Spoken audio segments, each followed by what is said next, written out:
Dexter survived. We all know it. Resurrection is happening. But the real question is, how? Was it the freezing cold that kept him alive? Did Batista find him just in time? Or was it all part of Dexter's plan? Today, we're breaking down every shocking, believable theory that explains how Dexter escaped death. And trust me, the truth is more mind-blowing than you think. Let's get into it. We'll start with Theory 1. Dexter was shot in Iron Lake, cold, isolated, and unforgiving. But here's what makes this theory so compelling. Extreme cold can sometimes be the difference between life and death, and scientifically, it makes perfect sense why Dexter could have survived. Studies have shown that when the body is exposed to frigid temperatures, it triggers a process called vasoconstriction. Blood vessels narrow, especially near the skin, which significantly slows down blood flow. But here's the important part. It also drastically reduces blood loss from injuries. In a normal situation, heavy bleeding would be fatal. But when the body is cold, blood loss can be slowed to the point where survival becomes possible, even after a critical wound. The temperatures in Iron Lake are brutal, especially in the winter.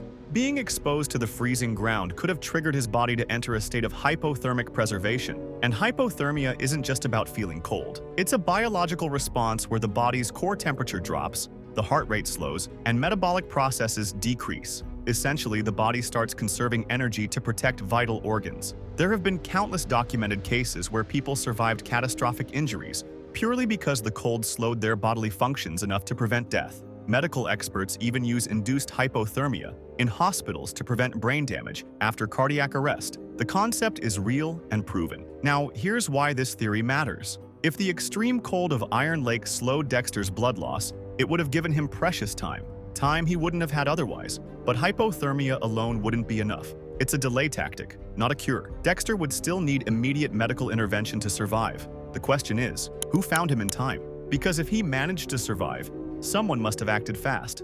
And that leads us directly to our next theory. Let's move on to Theory 2. Angel Batista, the man who always kept a watchful eye on Dexter, even when everyone else was charmed by his seemingly harmless, awkward nature. Unlike others at Miami Metro, Batista's instincts were sharp. He was the type of detective who trusted his gut and followed evidence wherever it led, even if it made him unpopular. When we last saw Batista, he was on his way to Iron Lake, driven by newfound revelations about Dexter and his possible connection to the Bay Harbor butcher case.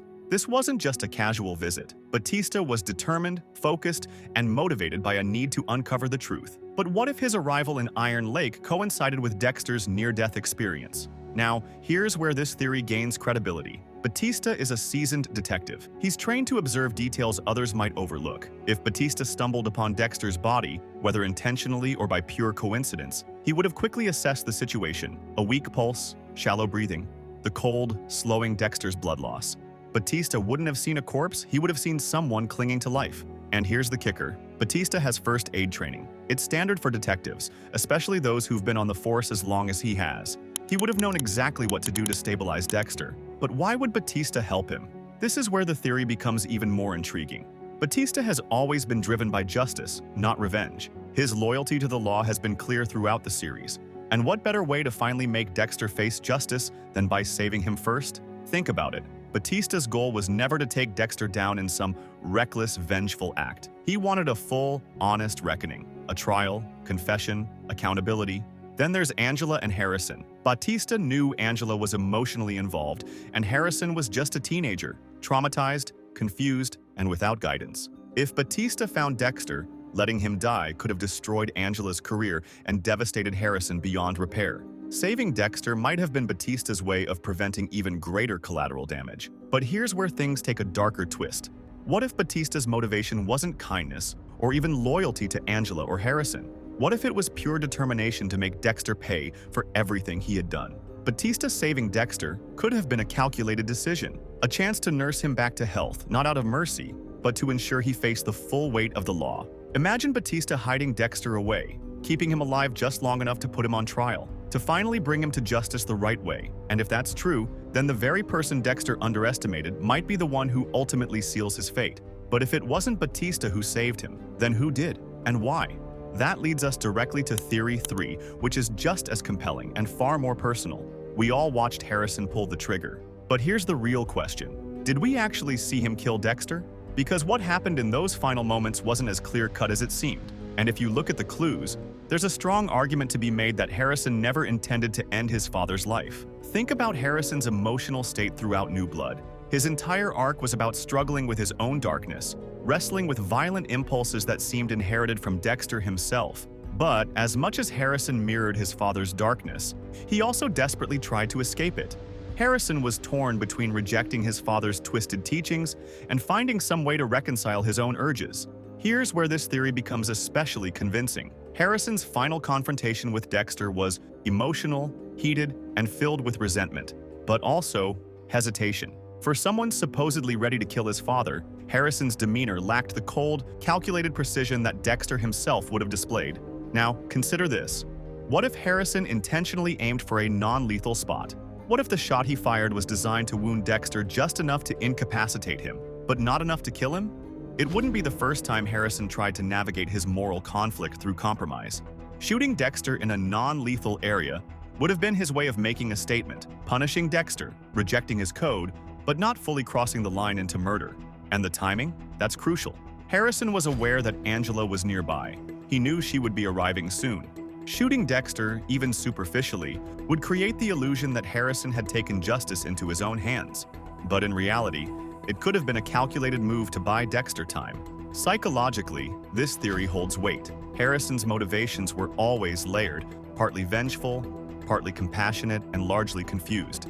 It's possible that his final act against Dexter was meant to assert his independence, to prove to himself that he could stand up to his father without becoming just like him. But why would Harrison go to such lengths to make it look real? Well, think about it. Dexter had always taught him that survival often depends on appearances. That manipulating perception is sometimes the key to escaping danger. Harrison may have absorbed that lesson far better than Dexter ever realized. And here's another angle. What if Harrison's mercy wasn't just an act of rebellion against Dexter's darkness, but also a desperate attempt to give his father a second chance?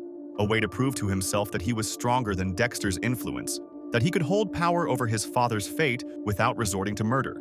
If Harrison intentionally aimed to wound rather than kill, it would explain why Dexter's body was never recovered. It would explain why we're still searching for answers. And most importantly, it would mean that Harrison's true intentions were far more complex than anyone realized. But if Harrison's mercy was part of a larger plan, then where did Dexter go afterward? And who helped him escape? That brings us to Theory 4, one that could change everything you thought you knew. Angela Bishop, the one person who had every reason to want Dexter dead or locked away for good. But the reality of her motivations may be far more complicated than pure vengeance or justice. And if there's anyone who could have saved Dexter, it might just be Angela herself. Consider Angela's position. As the sheriff of Iron Lake, she had dedicated her career to uncovering the truth about Kurt Caldwell's murders. And it was Dexter who gave her the key to unlocking that horrifying mystery. Without Dexter's guidance, without him literally leading her to Kurt's cabin of horrors, she might never have found those victims. Dexter handed her a case-solving breakthrough on a silver platter. And for someone like Angela, that kind of help isn't easily forgotten. This creates a moral conflict for Angela. Yes, she discovered Dexter's own dark secret, and yes, he was a killer, but she also owed him. And that's a powerful motivator. The realization that Dexter was responsible for her biggest career victory could have left her feeling conflicted, grateful yet furious. But there's another layer to consider. Angela saw the bond between Dexter and Harrison. She saw the love Harrison had for his father, twisted as it may have been. And Angela knew that if Dexter truly died, Harrison's life would be shattered. The trauma of killing his own father, regardless of the justification, would be catastrophic. And if Angela is anything, she's practical. She would have recognized the long-term consequences of letting Dexter die in front of Harrison. Now, here's where the theory gains credibility. Angela's motivations might not have been forgiveness or kindness. They could have been rooted in pure practicality. Dexter had delivered Kurt Caldwell to her, providing her with closure and justice for the countless victims that had been buried and forgotten. She may have felt a sense of obligation to repay that debt, however twisted it may be.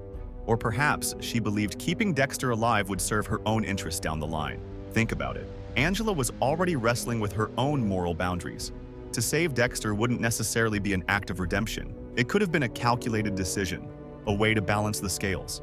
Maybe she saw Dexter's survival as a means of keeping Harrison from spiraling into darkness. Or perhaps Angela realized that killing Dexter, or allowing him to die, would create more problems than it would solve. But the most compelling aspect of this theory? Guilt.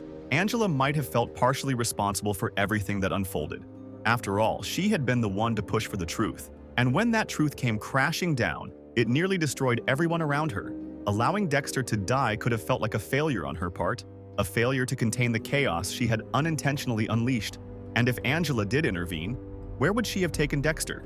Would she have hidden him away, provided him with medical care, or even arranged for him to leave Iron Lake altogether? Her resources as sheriff would have given her the power to manipulate evidence, control the narrative, and even cover up Dexter's survival if necessary. But here's where the theory takes a darker turn. What if Angela's motivation wasn't entirely selfless? What if she saved Dexter because she believed he could be useful to her in the future, a bargaining chip, a tool for leverage? After all, Dexter's knowledge and skills had proven invaluable before. If Angela made that choice, then the question becomes, what does she plan to do with Dexter now? And if Dexter truly survived, who else might be involved in keeping his secret? Here's the one confirmed fact: Dexter is alive. Resurrection has been announced, so we know he survived. But what does that title really mean? Resurrection isn't just about coming back from the dead, it's about transformation. What if Dexter survived, but in doing so became something or someone entirely different? It's possible that the upcoming series will explore how Dexter reinvents himself after his supposed death. Maybe he adopts a new identity, or even embraces the idea of leaving his dark passenger behind for good. Or perhaps the resurrection is metaphorical, Dexter surviving not just physically, but psychologically, learning from his past mistakes. But here's the real kicker. What if resurrection means that Dexter's story isn't just about his survival, but about how his legacy lives on through Harrison? There you have it. Every believable theory on how Dexter survived. Some rooted in science, some in loyalty, and some in pure psychological complexity. But which one makes the most sense to you? Was it the cold that kept him alive? Batista's intervention? Harrison's mercy? Or did Angela's conscience get the better of her? Let me know your thoughts in the comments. And if you made it this far, congrats. You clearly have a dark passenger of your own, always craving the next deep dive into Dexter's mind. So why not make it official? Subscribe and join the dark side. No code required. Thanks for watching, and I'll see you in the next one.